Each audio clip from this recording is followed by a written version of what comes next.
Sinibingelele siphinde sinamukele kuzindaba zenkanyezi news enesiphathelo uselumanzini. Iqembu lomkhonto wesizwe selikhiphe isitatimende esiqinile esigxeka unobhala jikelele waleli qembu uMnumzane Floyd Shivambu kulandela ukuvakashela kwakhe ebandleni Enlightened Christian Gathering eMalawi eliholwa uShepherd Bushiri nozibiza ngumprofethi kodwa owaziwa ngokubalekela ezomthetho zakuleli eNingizimu Afrika. UBushiri nomkakhe uMary babaleka eNingizimu Afrika ngo-2020 futhi babhekene namacala amakhulu amaningi okubalwa kuwo amacala odlame, awokubulala, ukukhwabanisa kanye nokuqola. Uhulumeni waseNingizimu Afrika usemkhankasweni wokubabuyisela kuleli ngokusemthethweni.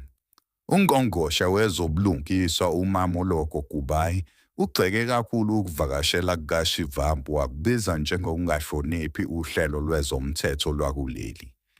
Iqembu le-MKP ikhiphe isitatimende esiqinile esiphikisana nalolu hambo. Lathi kwakungekho ukugunyazwa noma ukwazi kwamanye amalungu noma ubuholi beqembu. Lithi uShivambu uhambele i-Enlightened Christian Gathering Church eMalawi ngendlela yakhe, engekho ekugunyazweni noma yiliphi igatsha leqembu. I-MKP iseka umthetho futhi inenqubomgomo yokungabekezelelani nokungahambisani nobugebengu. To ask you to wave the church.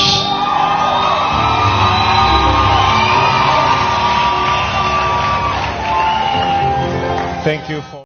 Iqembu liphinde laqinisa ukuthi lizimisele ukulwa nazo zonke izinhlobo zodlame olubhekiswe kwabesifazane kanye nokuxhashazwa kwemiphakathi ebuthakathaka, ikakhulukazi okwenziwa ngabangcolisa inkolo ukuze bagweme ukubhekana nomthetho noma bazuze ngokungekho emthethweni. Bathi umkhonto wesizwe uyalwisana nezenzo zokuhlukunyezwa kwezisulu ezaphathwa kabi, futhi ayisoze yahlangana nabantu abasebenzisa inkolo njengehlelo lobugebengu.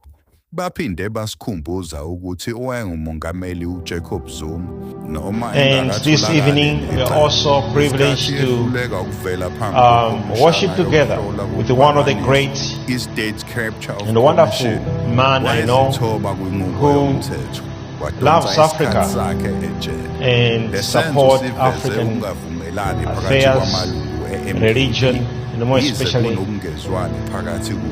he loves God, and he is also a businessman, a politician, a family man. Allow me just to ask you to wave the church.